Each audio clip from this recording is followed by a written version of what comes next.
여러분 안녕하세요. 찾아가는 새벽기도 시카고 예수사랑교회 조선영 목사입니다. 오늘도 어김없이 찾아오시는 주님의 은혜와 평강이 저와 여러분의 삶에 종일 풍성하기를 기도합니다. 찾아가는 새벽기도는 기쁨의 언덕으로라는 연합감리교회 말씀 묵상집을 본문으로 사용하고 있습니다.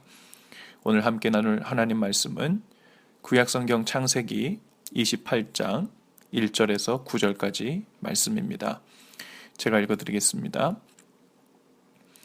이삭이 야곱을 불러 그에게 축복하고 또 당부하여 이르되 너는 가나안 사람의 딸들 중에서 아내를 맞이하지 말고 일어나 밧단 아람으로 가서 내 외조부 부두엘의 집에 이르러 거기서 내 외삼촌 라반의 딸 중에서 아내를 맞이하라.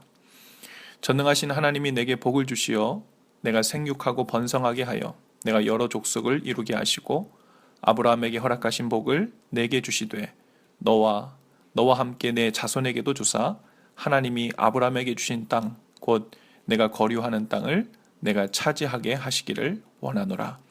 이에 이삭이 야곱을 보내매 그가 밧단 아람으로 가서 라반에게 이르렀으니 라반은 아람 사람 부두엘의 아들이요 야곱과 에서의 어머니 리브가의 오라비더라.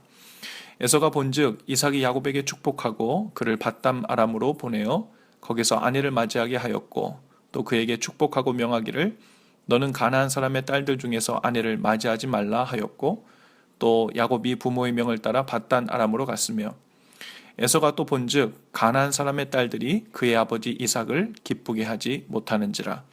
이에 에서가 이스마엘에게 가서 그 본처들 외에 아브라함의 아들 이스마엘의 딸이요 느바요스의 누이인 마할랏을 아내로 맞이하였더라. 아멘.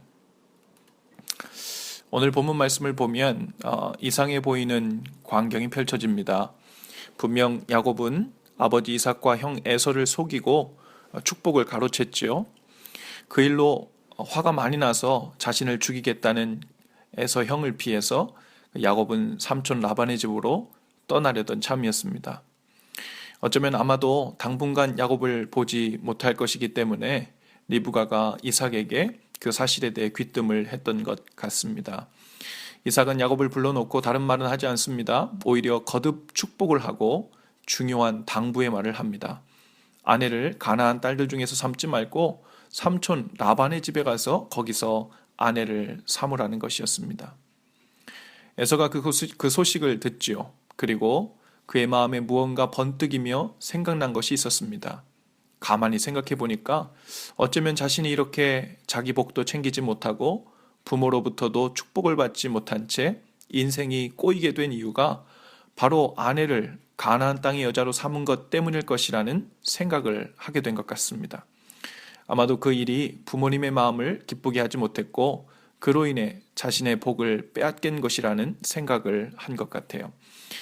실제로 에서는 그의 나이 40이 되었을 때 자기 임의대로 가나안 땅에 있는 여자들 중에서 둘을 자기 아내로 삼았습니다. 창세기 26장 34절에서 이렇게 기록하고 있어요. 에서가 40세에 헷 족 부에리의 딸 유딧과 헷 족 엘론의 딸 바스맛을 아내로 맞이하였으니 그들이 이삭과 리브가의 마음에 근심이 되었더라. 이 일에 이삭과 리브가의 마음에 근심이 된 이유는 두 가지였습니다. 하나는 에서가 아내를 둘을 얻었다는 사실이죠. 아내가 둘이 되면서 그 아내들 사이에 그리고 그 자녀들 사이에 장차 초래될 비극들에 대한 근심이 생긴 것입니다. 또 하나의 이유는 가나안 족속의 여자를 아내로 삼은 일입니다. 아브라함은 먼 고향으로 자기 종을 보내서 그 고향에서 아들 이삭의 아내를 삼게 했을 정도로 아주 이 일을 중요하게 생각했죠. 왜냐하면 이 땅을 내 씨에게 주시겠다라고 하신 하나님의 약속의 말씀을 성취하기 위해서였습니다.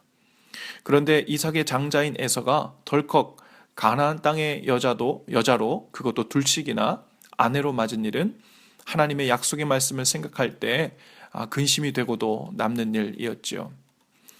에서는 자기와 결혼한 가나안의 두 아내가 아버지 이삭의 마음에 들지 않는다는 것을 눈치챘습니다.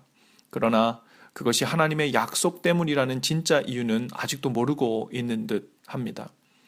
그래서 단지 아버지 이삭의 마음을 기쁘게 해드리기 위해서 또 한 명의 아내를 얻게 되죠. 즉 에서의 마음에는 하나님의 약속의 말씀에 대한 존중이나 생각은 없었던 겁니다. 오직 축복권을 가지고 있던 아버지, 자신에게 모든 재산을 물려줄 아버지를 기쁘게 해야 한다는 생각뿐이었습니다. 즉 하나님이 아니라 여전히 사람을 기쁘게 하기 위해 아내를 또 얻은 것이죠. 그러나 그 일로 근본적인 에서의 문제가 해결될 수는 없었습니다.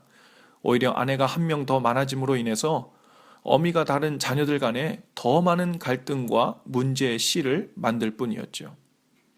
에서에게 있었던 근본적인 문제는 어떤 아내를 얻느냐의 문제가 아니었습니다.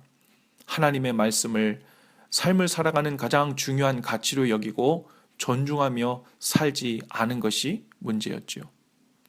뒤늦게 이스마엘의 딸 마할랏을 아내로 삼아 이삭의 눈에 구색은 맞추었을지 모르나 여전히 그의 삶에는 하나님의 약속과 말씀을 존중하는 중심이 없었던 겁니다. 오늘 하나님 앞에서 우리의 삶을 또한 돌아볼 수 있기를 바랍니다. 하나님께서 명하신 일들에 대해서 단순히 구색이나 맞추고 있는 정도로 신앙생활을 하고 있진 않은지 한번 돌아볼 수 있기를 바랍니다. 가나안의 여인을 아내로 맞아 결혼하지 않았다고 해서 하나님의 말씀대로 살고 있는 것은 아니듯이 단순히 세속적이고 비도덕적인 삶을 살고 있지 않다고 해서 하나님을 기쁘시게 하는 삶을 살고 있는 증거도 아닌 것입니다. 오늘 하루를 살 때 우리 안에 계시는 성령님께서 깨닫게 하시고 마음 주시는 것을 존중하며 사실 수 있기를 바랍니다. 말씀을 존중한다는 것은 단순히 듣기만 하는 것이 아닙니다. 하루를 사는 동안 우리의 모든 생각과 말과 행동들이 주님의 마음이라는 여과기를 통과하여 실행되도록 하는 것입니다. 비록 말하고 행동하기 불편하고 거추장스러워도 성령을 통해 깨닫게 하시는 주님의 마음 여과기를 외면하지 않는 것입니다. 주님의 마음을 통과하지 않은 생각, 말, 행동들이 향방 없이 우리의 삶 속에서 마구 분출되지 않도록 조심하는 것입니다.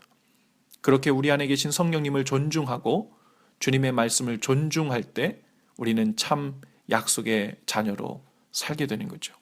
오늘 저와 삶 속에서 이러한 승리가 가득할 수 있기를 바랍니다. 기도합시다. 주님, 저로 하여금 하나님께서 주신 율법이나 계명에 맞게 구색이나 맞추는 정도의 신앙생활을 하지 않게 하옵소서. 그 속엔 능력이 없음을 압니다. 하나님의 말씀을 생명처럼 붙들고 삶의 중심에 놓고 살게 하옵소서. 말씀의 여과기를 통과하지 않은 생각과 말과 행동들이 제 삶을 채우고 제 삶을 구성하지 않도록 성령님 도우시옵소서. 그 도우시는 성령님으로 오늘도 승리케 하시옵소서. 예수님의 이름으로 기도합니다. 아멘. 여러분 오늘도 예수 사랑으로 파이팅입니다. 내일은 토요일이죠. 토요일은 교회 본당에서 아침 6시에 함께 모여 함께 기도회를 합니다. 기도회 후에 말씀이 녹음된 것을 업그레이드 할 것이기 때문에 업로드 되는 시간이 조금 늦을 것입니다. 오늘도 승리하시기 바랍니다.